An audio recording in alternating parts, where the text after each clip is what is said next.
السلام علیکم دوستوں، میں ہوں علی جاوید نقوی۔ ملک خطرے میں ہے، پاکستان توڑنے کی سازشیں ہو رہی ہیں، جمہوریت بھی خطرے میں ہے، مارشاء اللہ اور دیوالیہ ہونے کی تلوار لٹک رہی ہے۔ مسلح گروپ ملک بھر میں دندناتے پھر رہے ہیں۔ ذہن میں سوال اٹھ رہا ہے، ان تمام مسائل کا حل کیا ہے اور کس کے پاس ہے؟ اسٹیبلشمنٹ کے نمائندوں کی عمران خان سے ملاقاتیں جاری ہیں۔ خان جھکنے کے لیے تیار نہیں، ڈیل نہیں جیت ہوگی۔ خان نے بتا دیا کہ اپنے موقف سے کسی قیمت پر پیچھے نہیں ہٹیں گے۔ دوستو، اگر آپ نے ابھی تک ہمارے چینل اردو نیوز کو لائک اور سبسکرائب نہیں کیا تو چینل کو سبسکرائب کر لیں تاکہ آپ کو ہماری معلوماتی ویڈیوز جو ہے ملتی رہیں۔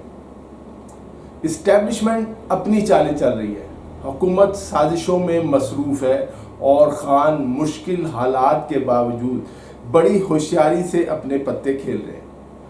موجودہ سیاسی منظر میں سیاستدان ایک دوسرے کے خون کے پیاسے ہو چکے ہیں، برداشت نام کو نہیں ہے، مفاہمت کا تو سوال ہی پیدا نہیں ہوتا۔ یہ باتیں بھی ہو رہی ہیں کہ پاکستان ڈیفالٹ کر سکتا ہے کیونکہ حکومت کے پاس معاشی بحران سے نکلنے کا کوئی پلان نہیں ہے۔ عمران خان اس سال دسمبر میں دوبارہ وزیر اعظم بن سکتے ہیں، اس سے پہلے وہ نومبر میں عدالت سے اجازت ملنے کے بعد قومی اسمبلی کا الیکشن لڑیں گے۔ سب کچھ دیوار پر لکھا نظر آ رہا ہے۔ خان نے آرمی چیف کو نیوٹرل ہونے کے لیے خط بھی لکھ دیا ہے۔ ایک اور اہم خبر یہ ہے کہ موجودہ سیٹ اپ کو لپیٹ کر ٹیکنوکریٹس حکومت لانے پر بھی غور کیا جا رہا ہے۔ میں پہلے بھی بتا چکا ہوں، اسٹیبلشمنٹ ٹیکنوکریٹس کی حکومت لانے کا فیصلہ کب کی کر چکی ہوتی ہے، لیکن سب سے بڑی رکاوٹ یہ ہے کہ ایسی حکومت کے لیے عوامی حمایت کہاں سے لائی جائے۔ شہباز شریف کو عوام کی سپورٹ نہیں مل رہی، ٹیکنوکریٹس کو عوامی حمایت کیسے ملے گی؟ پھر ایک وقت میں یہ بھی سوچا گیا کہ ایمرجنسی لگا دی جائے، شہریوں کے بنیادی حقوق معطل کر کے من مرضی کی جائے۔ یہ آپشن بھی ٹھیک نہیں کیونکہ عالمی برادری اس صورتحال کو قبول نہیں کرے گی۔ امریکہ اور چین کے آپس کے اختلافات بھی بڑھتے جا رہے ہیں اور ہم ایک طرح سے سینڈوچ بن گئے ہیں، کبھی امریکہ ناراض ہو جاتا ہے اور کبھی چین ناراض ہو جاتا ہے۔ امریکہ اور یورپ کا مطالبہ تو بالکل سیدھا ہے کہ ہم چین سے تعلقات کم سے کم رکھیں اور سی پیک منصوبے کو تو ختم ہی کر دیں۔ سعودی عرب اور متحدہ عرب امارات نے بھی پاکستان کی مالی امداد کرنے سے ہاتھ کھڑے کر دیے ہیں کہ ان کے پاس ہی پیسے ختم ہو رہے ہیں۔ وفاقی وزیر خزانہ نے بھی قمیض جھاڑ کر دکھا دیا کہ ان کے پلے بھی کچھ نہیں، خزانہ خالی ہے۔ خزانہ بھرنے کے لیے امیر اور بڑے تاجر ٹیکس دینے کو تیار نہیں ہے، بس ایک غریب اور تنخواہ دار طبقہ ہے آپ اور میں جو ہر طرف سے پس رہا ہے۔ بند گلی ہے اور گپ اندھیرا، کوئی پاکستان ٹوٹنے کی بات کر رہا ہے، کوئی کچھ۔ لیکن میرے جیسے بعض لوگ یہ سمجھتے ہیں کہ اگر مسائل دانش مندی کے ساتھ حل کر لیے جائیں تو پاکستان دنیا کی چوتھی یا پانچویں معاشی قوت بن سکتا ہے۔ چند دن پہلے ہنگری کے وزیر اعظم بھی یہ پیشن گوئی کر چکے ہیں کہ آئندہ چند سال میں پاکستان دنیا کی چوتھی بڑی قوت ہو۔ عوام کی اکثریت کو یقین ہے کہ عمران خان ان مسائل کو حل کر سکتا ہے۔ وہ ایماندار ہے، پوری دنیا اس پر اعتماد کرتی ہے، پاکستانی اس پر اعتماد کرتے ہیں۔ خان آیا تو باہر سے پیسہ بھی آئے گا اور اپنے لوگ بھی انویسٹ کریں گے جن کو پاس خربوں روپے ہے۔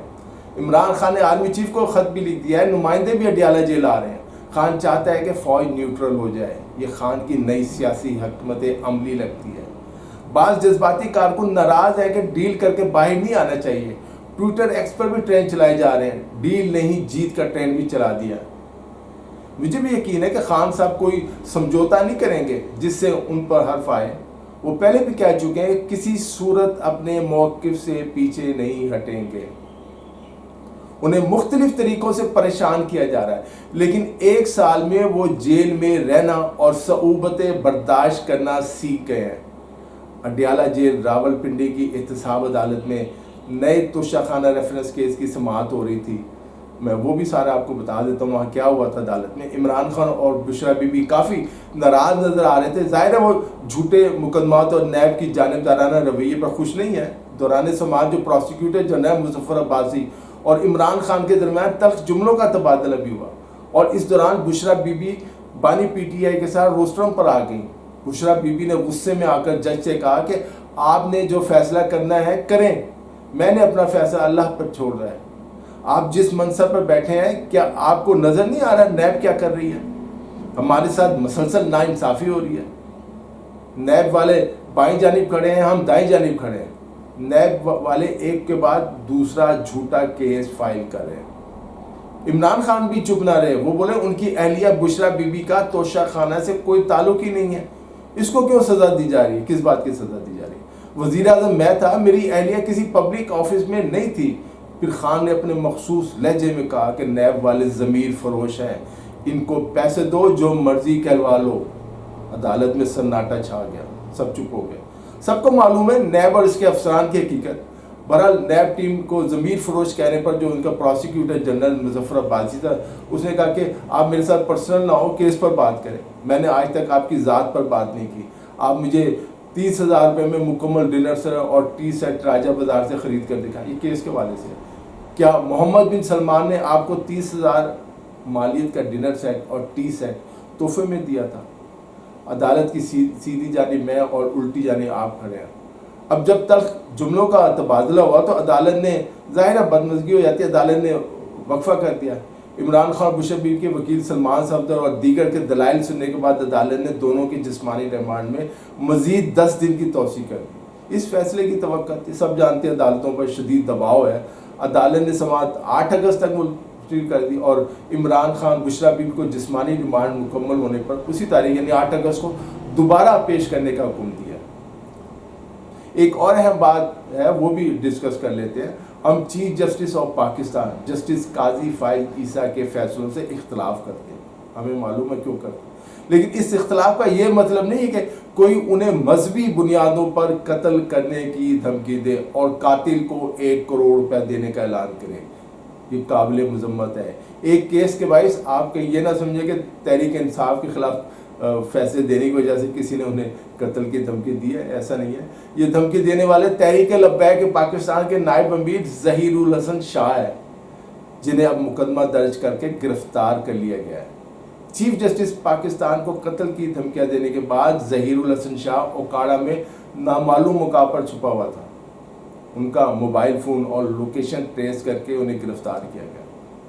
لاہور پولیس نے مقدمہ SHO حماد حسین کی مدعیت میں تھانہ کھلا گجر سنگھ میں درج تھا، اور جس میں TLP کے جو 1500 کارکنان کو بھی نامزد کیا گیا ہے.